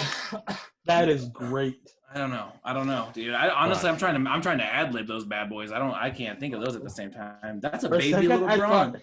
For a second, I thought you were meeting Zach Bruce Pritchard. Oh my god! Like in his third year working for the company. I was trying so hard not to laugh so we could get a clean cut of that. Hey, Same. Hey, Bruce Springsteen, tell them how you get your dick hard. Well, you know when I need to get myself a little hard, I chew that blue chew. Blue chews for me and you. That's it. Beautiful. Fuck yeah. Man, Bruce Springsteen should write every jingle ever. Dude, I would love that. Just the best part of waking up is blue chew in your mouth. That's really, I don't like that. I think that's their official jingle if you go to their website. I'm sad that I'm the one that brought that up just because like for some reason my brain went to when Zach said bluechew.edu. When Zach said fucking Bruce, and I was like, oh no, Bruce Pritchard. Dude, Bruce Pritchard singing the diarrhea song. I don't even have a frame of reference for that. No, don't want it. Don't want it. Okay. Let's talk about. Oh wait, Rey Mysterio versus Murphy. Was that sick? It was great. I liked it. I liked Rey it. Mysterio versus Murphy. Yeah, it was great. I was kind of hoping Murphy would win, but I understand that you need some of the legacy players in a Money in the Bank, climb the corporate ladder, Titan Tower match. I understand that. I'm excited to see Rey Mysterio in that. I was kind of hoping for Buddy. Sorry, Murphy. But you know what? I'm not disappointed. He's not your buddy, guy. Not your guy, buddy. He ain't nobody. I love South Park. Body. Second South Park reference, Zach.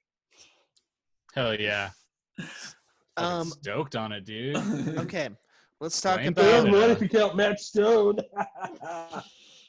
Collecting. I'm still waiting on my my residuals. Let's talk about unsafe. Orgasmo. Dude, Orgasmo. That's a movie. Basketball. Oh, they did that, huh? Mm-hmm. Yeah, basketball was fun. That's Nello, a friend of the show's favorite like shitty movies, basically. Dude, honestly, there was a period of my life where I had 2 Hangover movies when I was not feeling good. Hangover 1 Part and 2. Yeah. Big Daddy, number 1. That movie number 2 rips. Big Daddy fucking rips. I love that movie. To this not day, bad. I've seen that movie probably about 20, 25 times. And then Basketball. I wipe my own ass. Yeah. What's your name? He'll write it on the wall for you. And then Basketball was another one I would just toss on when I sure wasn't feeling good. Sorry, I'm talking to my cat. Dude, it's good. That's good. Did you guys watch The Dark Side of the Ring with the about Snuka? Are we done? I already knew a lot about it. I just thought about it. Let's finish this Raw first. Yes, that's probably a good idea. Let's talk about unsafe workers. Oh my! Holy shit! Jesus. Is Nia the one who hurt Kyrie the first time? No, that was Charlotte. Okay.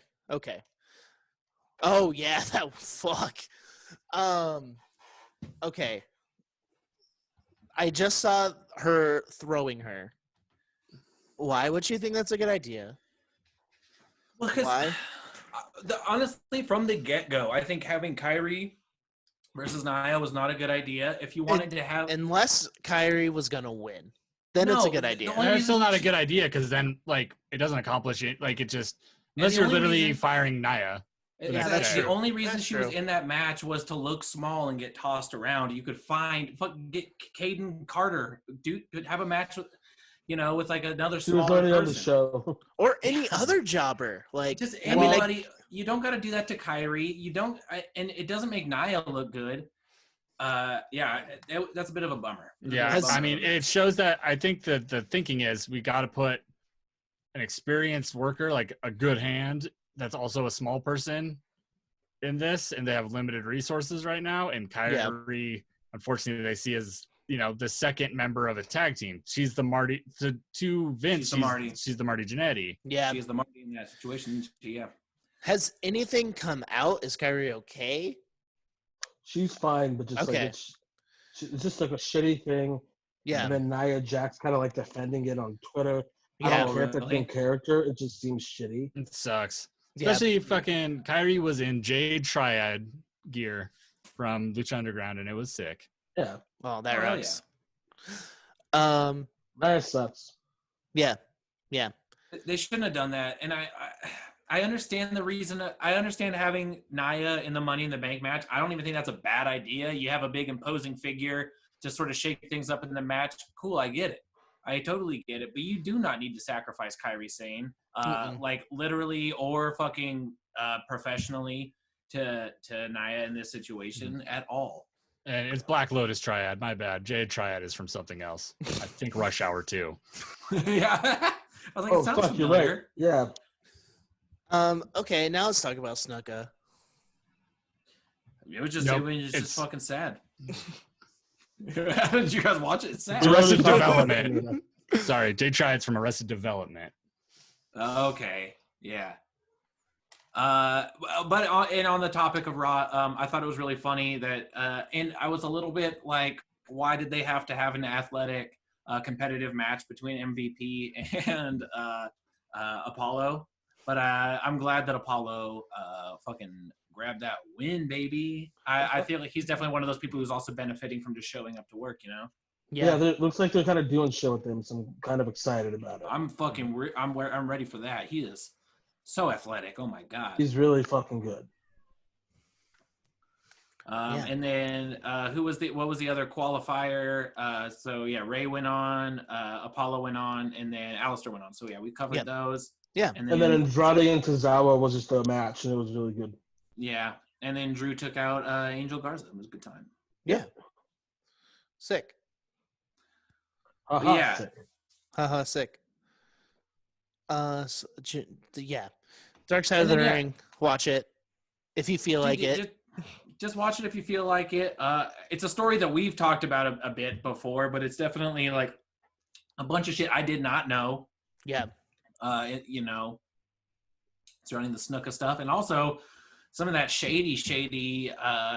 Did Vince McMahon cover up a murder? I'm not here to speculate. But would not probably surprise on more than one. Me. Probably on more than one occasion. I don't know. Yeah. I'm not here to speculate, but maybe once or twice. He covered up a murder. Yeah. Well, that's wrestling for the week. Let's answer some questions from our wonderful guest from last week, Emma, aka Dr. Blurk. This one's a doozy. Would you rather have to crawl through a mixture of broken glass and salt for 100 yards, or get shot 3 times and 100% not die? Where am I getting shot at? I don't know. You're just not going to die. You're not going to die? I would love to, I don't mean this in an exaggeration. I would love to be shot 3 times and live. I think you have a built-in story that makes you cool for the rest of your life. Mm-hmm. And crawling through broken football field, 300 yards? 300 feet. 300 feet, 100 yards? So you climb through broken glass and salt for a football field? No. I'm getting shot 3 times. Yeah. I'm going to get shot 3 times, and then I'll ask for another 3. I would love that. Yeah. All right. It's a weird. You know what you'd look like? You'd look like this shirt that I'm wearing. You look like Candice LeRae, but. Well, I don't want to get shot in the head 3 times. That is the thing. I'm saying if you crawl through broken glass, that's just gonna be your whole business. Now, what I didn't think about until just now was you get 3 shots. You get shot 3 times, you for sure live. But do you recover 100%? Do you recover back to the way you were before you were shot, or are you like paralyzed forever, or have like forever brain? I don't know. Malfunction or something like. Or are you stronger? Do you grow 7 inches taller? Who knows? I've never been shot 3 times. Oh, then I'd be 6'9". Hell yeah, nice. Dude, that'd be a fucking sick number. But I would also feel so bad for all of your body. I would feel bad for your joints. I'd feel bad for your blood vessels, your veins. I'd feel bad for all of that. Being 6'9" probably not a good call. Yeah. Here's the thing, though. Like, I am actually on steroids right now because I have like gassing, dude. You're on the gas. I'm on the gas right now. Prescribed by a doctor for a allergic reaction I had to help it heal. But you do feel pretty good on the stuff. Keeps you TRTB2 on the gas got prescribed. Mm-hmm. How quickly stuff heals is a wild ride. So, dude, that shit is wild. And that's why people use the gas. I think Zach, you and I have talked about this before on the cast. And I'm also have an Adderall prescription, so I'm literally a wellness policy violation. Yeah, you're a walking wellness policy violation. I'm Roman Reigns in 2017. Oh 2016. Yeah. Mm-hmm. You're Randy Orton in the mid 2000s. What RPG class would you be? I'm the worst person for this, so. I typically play bards and rogues. I would say, so what I play versus, because I like to, in a fantasy, I like to create a character that is not like me, so I get to live out that fantasy. True. But if I were an RPG, if I were true to form, nothing I'd ever play, probably Paladin, dude. I think boring, but I'd probably play Paladin. Paladins are tight. I think so. I'd like to be there to help. I'd like to be there to care for the other party, but also if that shit went down, I wouldn't mind fucking hopping in with my fucking boys and rocking and rolling a little bit. I think I'd be a guy that helps people with magic and makes them feel better. I think so cleric or no, yeah, that one. I don't know, dude. What's the most expensive thing you've ever broken? My own heart. Ooh, damn, dude. How much money do you think that bad boy's worth on the black market? A lot. My Isuzu Rodeo probably that I totaled. Oh. Ooh, damn. Oh, yeah. I don't know why. I almost asked, are you all right? It's like, you recovered. Zach, are you fine? Are you Did okay? It just happened? Yeah, I'm cool. Man, I don't know. I've probably broken. Aside from because I've had 2 cars totaled, so.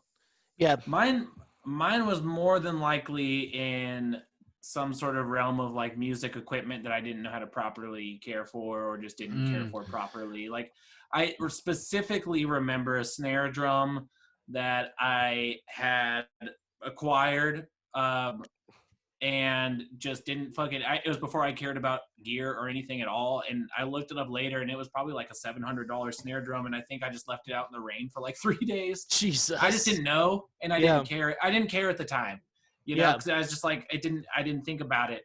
And so stuff like that, I probably fucked up. I'm more conscientious now, but that's just me comforting me. Fucking snare drums outside in the rain. Dude, I don't know, man. Your dad was a band teacher. Yeah, dude. No, I know. I accidentally broke someone else's guitar once. Nice, dude. Was it sick? Was it sick like a fucking rock and roll where you fucking smashing that bad boy on the ground? It was in a case. It was after church one day. Did you rip a fat fucking solo on it first? Oh, no. It was in a case, and no one told me the case was fucked up, so it fell out of the case. I don't know if it was fully broken or just damaged. It was a Did Bruce he throw a Youngers. fit about it? Oh, 100%. I almost wasn't allowed to be friends with his kids anymore. He should have fucking been more kind about it, dude. It's an accident. Well, he was a child in a grown man's body. Fucking Bruce. Fuck Bruce. What? One more question. Yeah. How do you eat leftover pizza the next day? Oh, I got the dude. Someone else go because I actually have the actual. I have 2 answers.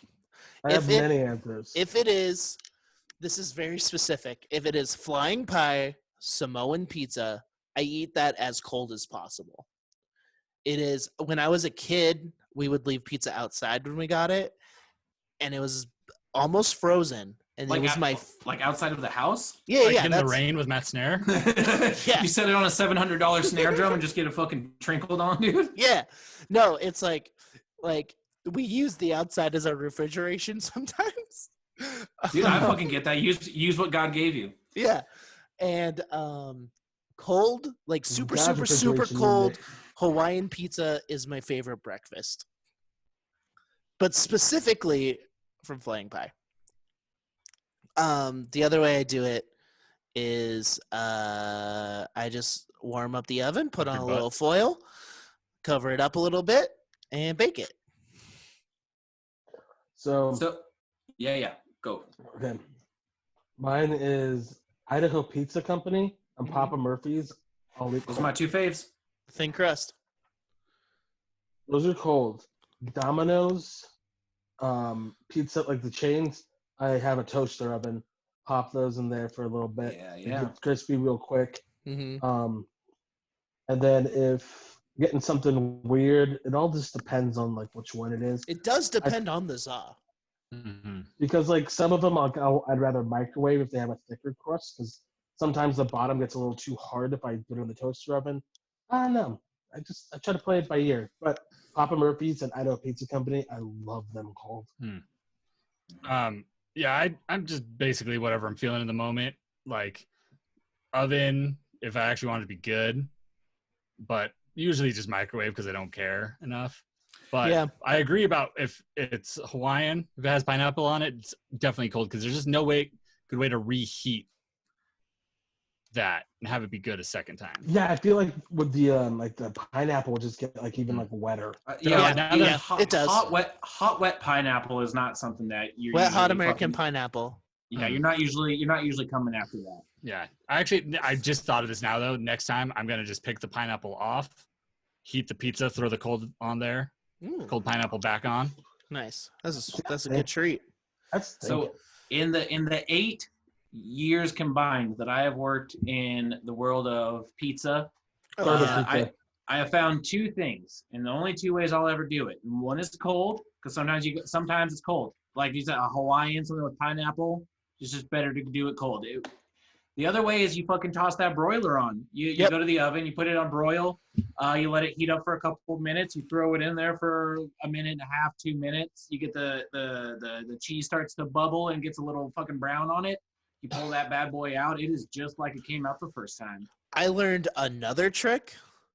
You put the pan in before you broil, and let the pan heat up. That gets the crust a little crispy. So what I love that idea, because I'd never actually done that, because all I've ever done is turn the broiler on. I just let it heat up, and then I just put it directly on that top rack. That's that does the same thing. It's the same concept. Same concept. Cool. Because you need the bottom to get hot too. Yep. You don't want a hot top and a cold bottom. No. You know?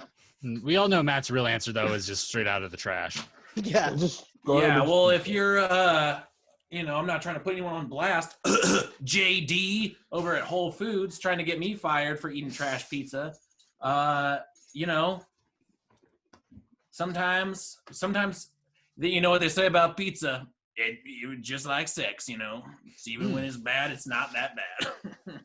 As long as it's consensual. Okay, there we go. All right. As long as you and the pizza have agreed to the arrangement. All right. Well, that sounds like a good place to wrap it up. Yeah. Thank you. Let's just thank you everyone for listening. Thank you so much. I always have to wait so I don't get interrupted. No, you're right. I gotta say, I thought this would be really fun to steal the little light from the practice space, but if this has been distracting, I won't do it again. It has not been distracting, honestly. All right, hell yeah then. Okay. Well, that's fine. Those are socials? Yeah. Thank you, Zach. Go to there. The links. They're not links. You just type them in. You're not a fucking dumbass. I mean, I might be able to make them links. I don't know. I'm still learning how to do YouTube. And on that yes, note, if you're listening to the audio version of this, then you have just listened to a wonderful podcast. But if you want to add a visual element to your experience, head on over to the old YouTube, and search your friends, the Genuine Wrestleboys. Or go to bit.ly/tube-boys. Tube Boys. Tube Boys. All right. And with that, Wrestleboys 316 says, I wipe my own ass. Oh, jeez.